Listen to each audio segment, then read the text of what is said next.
and welcome to Scale Your Sales podcast, listed in 2020 as number 8 of 42 best podcasts for every sales professional. I am your host, Janice B. Gordon, the customer growth expert and author of Business Evolution, Creating Growth in a Rapidly Changing World. I created Scale Your Sales framework to develop leading edge capabilities to secure, retain, and grow key customer relationships for long-term value and partnership. Join me each week to learn from amazing B2B sales and business experts and influencers. Tune in for actionable insights and strategies. Are you ready to scale your sales?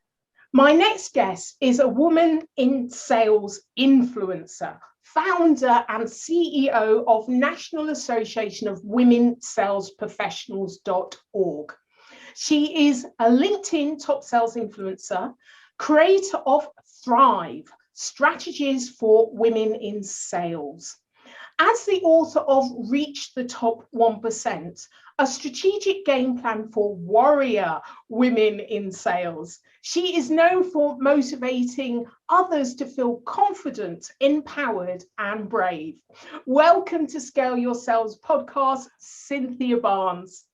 Thank you so much for having me. How are you? Yeah, I'm good. I'm heating up here. I think we've got a heat wave in the UK at the moment. Not that I'm complaining. So yeah. Wow. We're at 90 degrees. So you'll be impressed by that. Oh my gosh, that is hot. That is hot. That is. I love it. Love it. So Cynthia, I'd love to find out how do you reach the top 1%? And I know that you've written a lot about this and there's key strategies. So tell me more about that. Well, it starts with being 100% honest with yourself and showing up authentically. There are so many times when in the sales world, we are taught, how can I say this gently, taught a way of approaching sales that is based upon a male perspective. And if you think about it, traditional sales approaches were created by men for men at a time when men were the only ones in sales. So fast forward to 2021, those traditional sales approaches are still in play. So the first thing for women to reach the top 1%, it is to make sure that we show up as our true selves, with the empathy, the relationship building, and all of those things that women possess innately. And it's interesting. It seems that is absolutely right for now. Coming through a pandemic, there's a lot of talk around empathy, as if you didn't need to apply that previously in sales. And all of the women, I speak to a lot of women, interview a lot of women in sales.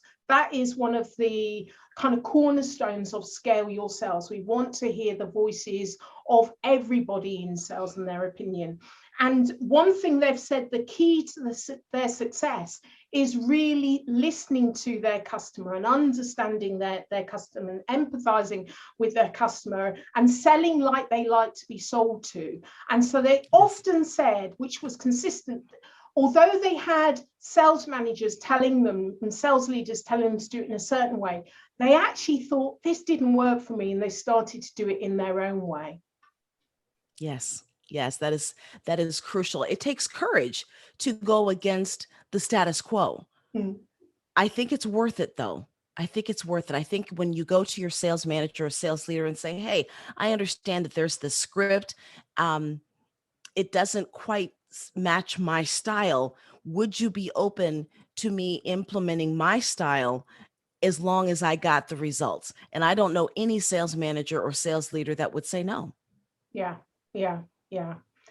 So tell me more about your organization and what you do, because you have quite a unique aspect in the way that you support larger corporates, along with supporting SME businesses as well. Yes, we partner with organizations, and they send their employees to NAWSP to supplement the training and the professional development. we do that in a number of ways. Number one, we want to make sure that we have sales training and professional development, sales approaches created by women for women, with the emphasis on overcoming the unique challenges we face while amplifying the innate strengths that we have.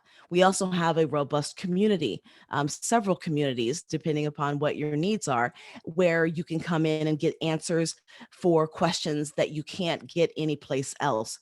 And lastly, it's the support in this day and age, in this topsy-turvy, ever-changing environment. It's more important than ever to connect with people who know your challenges, can empathize with your struggle, and to help you through that struggle. Yeah, I absolutely understand that. But you said that it is to supplement the training they get internally. So what are the particular aspects, that barriers that they may face internally, that you help support them through in your training? The first one that comes to mind is that all important scripting. A lot of times sales managers, through no fault of their own, will take the company script and say, here is for an SDR or a BDR, here is what you should say. So we hold master classes on, here is the end goal to get the appointment. Let's reverse engineer it and let you and teach you, SDR, BDR, woman in sales, how to influence your prospect or your customer in your authentic way. So we don't necessarily give you the answers, because again, that's the same traditional sales approach. What we want to do is teach you how to do it, so that regardless of the situation, you can come up with an authentic process that is uniquely you and highly effective. Yeah, yeah. And then there's another aspect to your business in terms of looking at the processes organizations may have as well. Do you advise companies? We do. We help them with the 4 pillars of a successful women in sales initiative, which are attracting, hiring, developing, and retaining women in sales. A lot of times our companies will come to us and say, well, we'd like to attract more women in sales. And we say, great, what do you have going on? And they say, well, we've got job board postings and we're promoting inclusive environments. And I say, well, what about developing them? And they say, what do you mean developing them? And that's where normally the missing piece is in the development, having training and professional development, ERGs, specifically for women in sales. Right. So is there unique differences between women in sales and women of color in sales, in terms of the training or the barriers that they may face? Are there things that you would tell the distinct groups to support them through their career? As a woman of color, you and I have challenges that non-women of color don't. There are more similarities between those women than not, though. And the number one is probably, in my opinion, the inner critic. For years, women of color have been told to do it twice as good, to be half as recognized. And while that was meant to motivate us and be a constant reality check, more times than not, it has told us that we are inferior and that we are not as good. So we've got to overcome that and say, you know what, I am just as good. I have to work hard. So does everybody else. But let's silence that inner critic that says, I'm not good enough. I'm too dark. I'm too light. I'm too tall. I'm not enough here. I'm too young. That inner critic, she needs to go in the back seat, and we'll talk to her later. But for right now, we've got we've got to accomplish. Yeah, that's interesting. Like that inner critic is in the driving seat.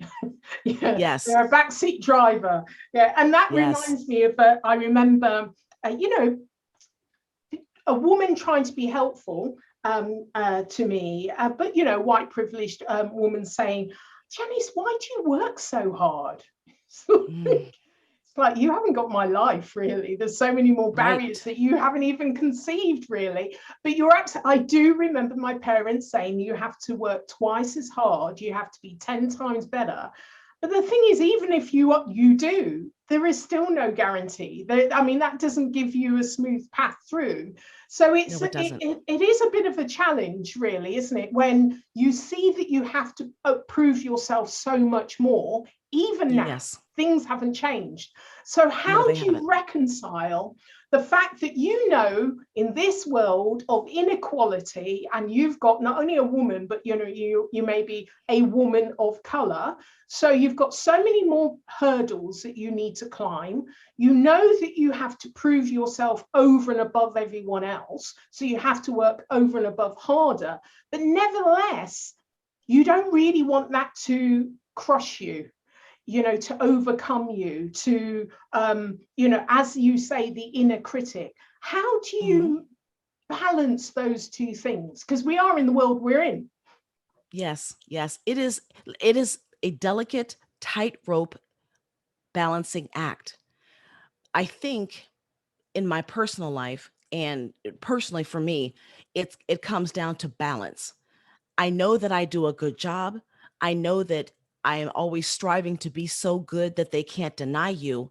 That pressure that we put on ourselves, if it's not dealt with delicately, it can be overwhelming. It can lead to burnout.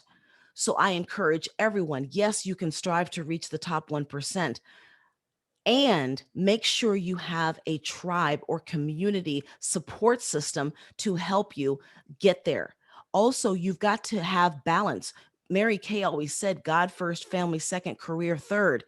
Anything out of that order is going to lead to destruction. So when I look at my calendar and I say, okay, I'm going to highlight all of the things that are work related in green because green is money.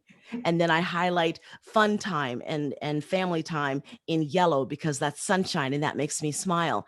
If at any time I look at that and I'm unbalanced, I know that I'm eventually, if I keep up that pattern, then I will not be very fun to deal with, and my emotional health will struggle. Yeah, yeah. I love that idea. I'm going to color code my diary like that, because you can just see in a glance. You know, Yes, you know trouble is brewing somewhere down the yes, line. Yeah, no, I yes. love that. That's a great strategy. Thank you for that. Um, so tell me more about whether diversity in the sales industry, do you think it has progressed enough? I know that you've got, you know, various, this is something you talk about, I hear you talking about an awful lot. So some of the strategies, what your opinion is, has it progressed, what we can do? I was so hopeful last year Hmm. because there were so many companies saying we really want to prioritize diversity. And then I would ask them why. And they would say things like, well, our competitors are doing it, or this is what our customers expect. But not once did I hear because it's the right thing to do. So I started asking deeper questions of leadership. And I asked the same question of higher ups: why do you want to do this? Why do you want more women in sales? And the answers were pretty much the same. It leads to greater revenue. Um, there's an opportunity for us to change the hearts of those in charge, to encourage them, to influence them to do the right thing without looking for the business case, without looking for the talking points and the bragging points in social media, on TV. We have an opportunity to do better. Yeah, yeah. And like you, I'm hopeful, I'm not optimistic.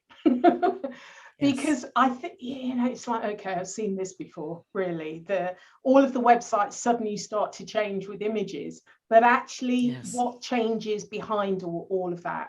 And I Yeah. often ask leaders, unless you're your decision making can reflect your audience of customers and the audience you want to attract, then actually nothing's really going to change at all. Right. And although that's, but these are the long-term measures that got us to this stage, so it won't be short-term, but you've got to start somewhere.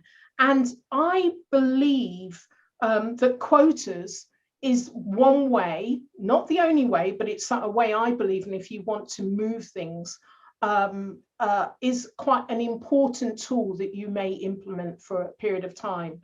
I don't know what your view is on, because I know in America, they've actually much further ahead in a lot of the processes, whether it's federal governments or organizations, what they've actually put in place a lot further ahead than we are in the UK from what I can see.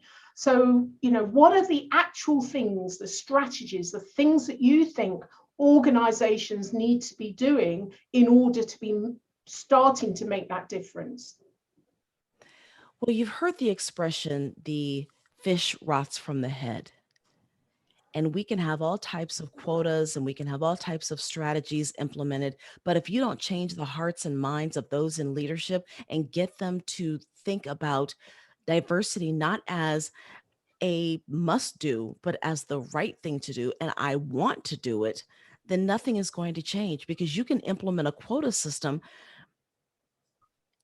But if your middle managers, your recruiting team, your talent acquisition just sees it as, well, it's another thing for me to do, they're not going to go out and fill their pipeline with diverse candidates and underrepresented populations. They're going to come back and say, well, there are none out there and I'm not finding anything.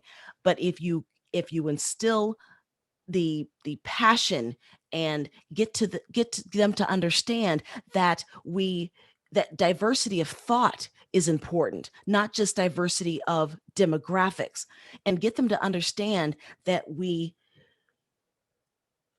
attract on similarities, but we grow on differences. And as a population, as a world, we have a huge opportunity to grow, to be empathetic, to learn more about those that don't look like us, that don't share our beliefs. It's deeper than quotas.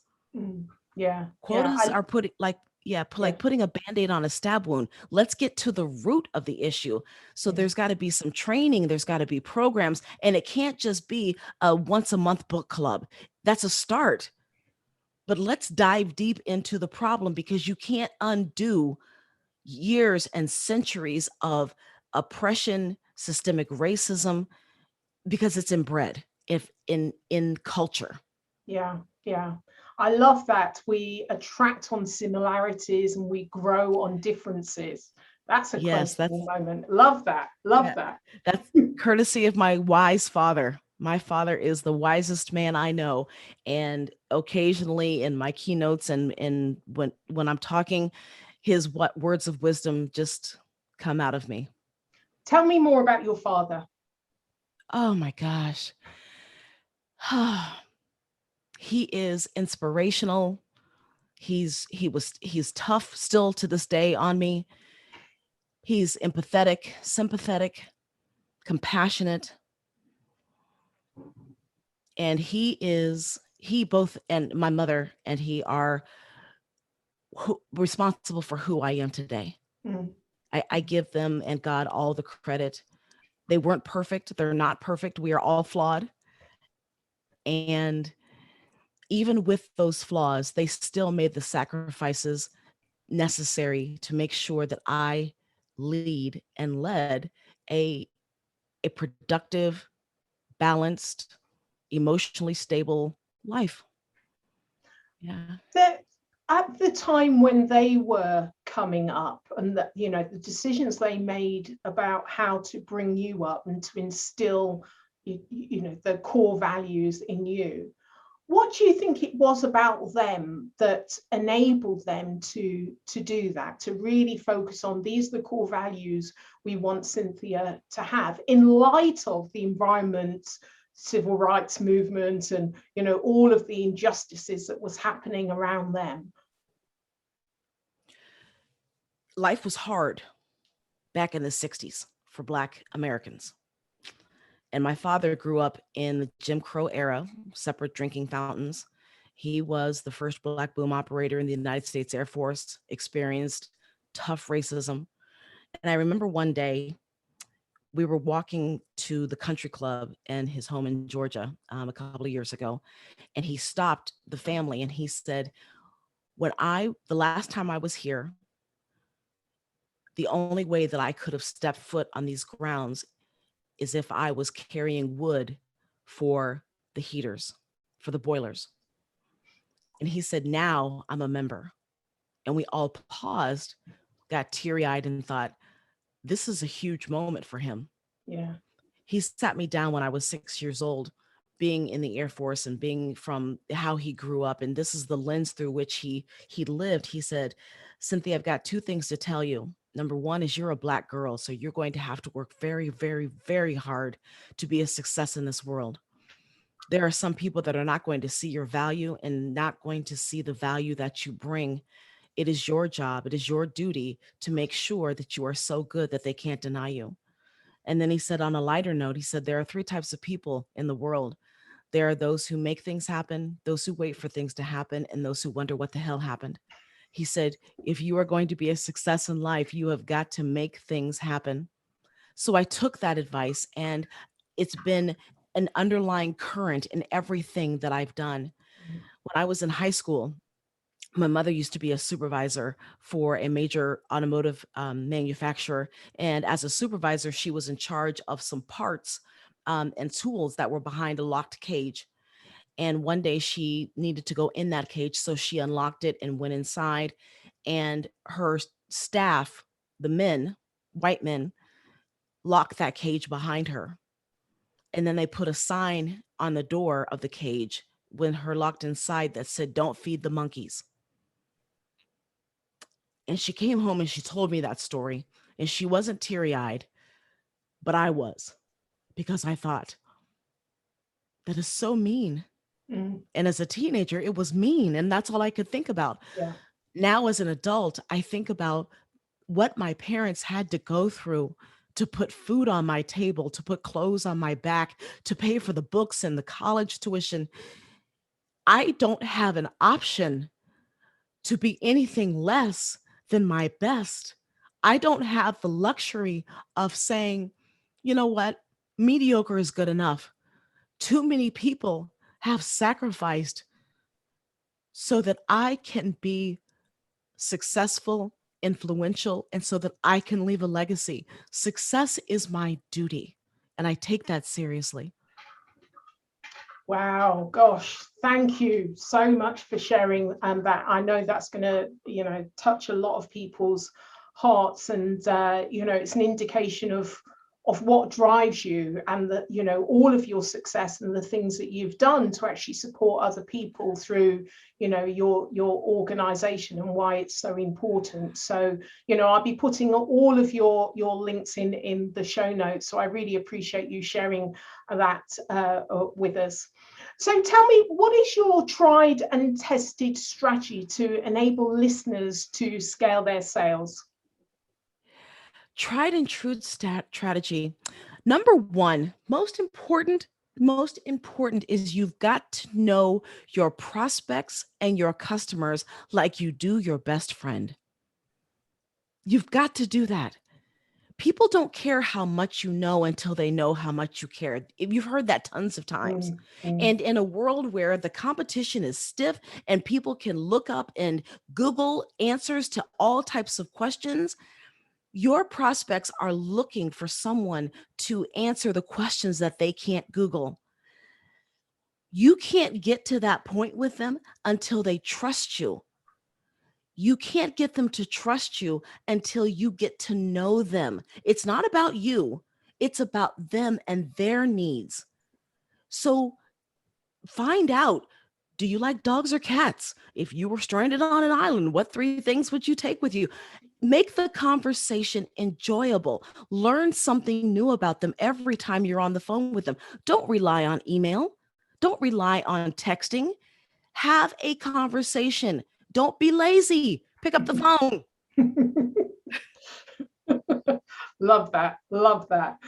Okay, so if you're on a desert island on your own, what's the one thing you would take with you? I am so logical. I would take a satellite phone. Mm-hmm. I would take a boat,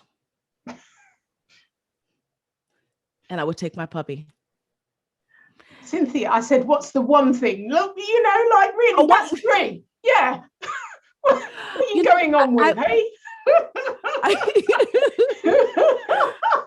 And I know Twice you as thought good. about this. You thought you would just slide in those three things, didn't you? Let's see. The one thing that I would take, if I had nothing else, today, I would take my puppy. Yeah. I just got a puppy, and it's amazing how you can't be stressed out or tense when you're petting a puppy. Yeah. You can't be stressed out, and I've been under a huge amount of stress lately, and she alleviates a lot of that. So if I were stranded on a deserted island, it would be me and my baby. Yeah. Okay, well, you've got your puppy then. I do. Yes. That's brilliant. Cynthia, as I say, I'll put everything in the show notes. It's been an absolute pleasure, and thank you for being so forthright and honest. I always loved talking to you, Cynthia. You're such got a beautiful heart. So thank you for being a guest on Scale Your Sales podcast. Thank you for having me and for allowing me to be transparent and vulnerable and authentically me. Thank you. Thank you for joining me on this episode of Scale Your Sales. Feel free to connect with me on LinkedIn or Twitter, Janice B. Gordon, to comment and share. I'd love it if you would leave a review on ratethispodcast.com/scaleyoursales. Please subscribe for more weekly expert insights to scale your sales.